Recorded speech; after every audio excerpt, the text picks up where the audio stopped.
Mesdames et messieurs, bienvenue dans Explication à la lettre, votre émission de littérature que vous pouvez retrouver tous les vendredis sur la 2 ou sur 3615, Explication à la lettre. Aujourd'hui, nous recevons Monsieur Fado Meltorp, un auteur suédois qui vient nous parler de son livre Réflexions abstraites sur sujet donné.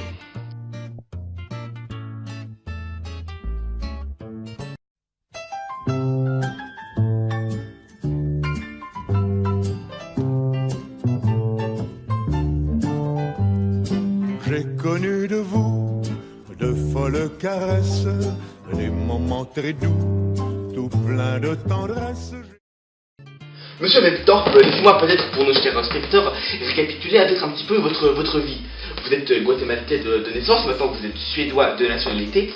À seulement 2 ans, votre famille vous abandonne pour fuir la guerre qui se déroule actuellement au Guatemala.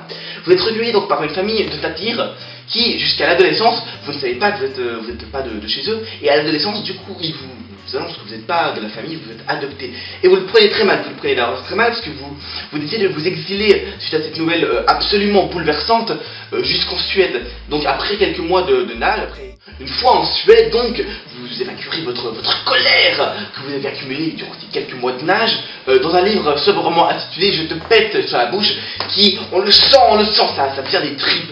Vous évacuez votre colère, votre bouleversement absolument profond. C'est un livre, on le sent par son écriture qui ressasse tellement d'amertume, tant par le choix, c'est un petit peu périmé, que vous avez lu pendant l'écriture, tant par ces mois de colère et de souffrance finalement que vous avez connu avant de devenir cet auteur célèbre de la culture nordique ainsi qu'austro-hongroise. Crex. J'entends bien, mais quelles étaient vos intentions vraiment en écrivant ce livre justement que j'ai d'ailleurs ici, Réflexions abstraites sur un sujet donné? Écoutez, je pense que nos intentions n'étaient pas claires. Il fallait absolument prouver le blasphème que ce livre pouvait démontrer dans cette gigantesque sphère qui n'est que la littérature centrale. Comme un certain poète Malkovich l'avait dit, nous ne sommes que des petites gouttes d'eau dans la littérature qui se glissent entre les mots. Et je trouve ça franchement formidable et c'est de là que je m'inspire.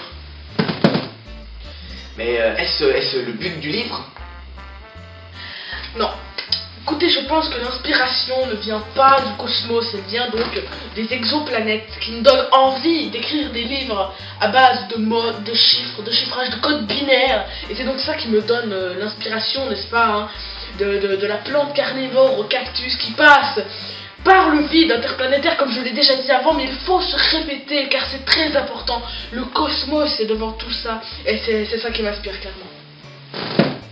Vous ne montrez pas de la tête. L'idée que si on cherche un petit peu entre les lignes, on peut trouver, c'est un peu de près ou de loin, mais on le voit un petit peu dans l'écriture, dans la manière d'argumenter les mots, que vous aimez aborder le fâcheux sujet du président Jacques Chirac.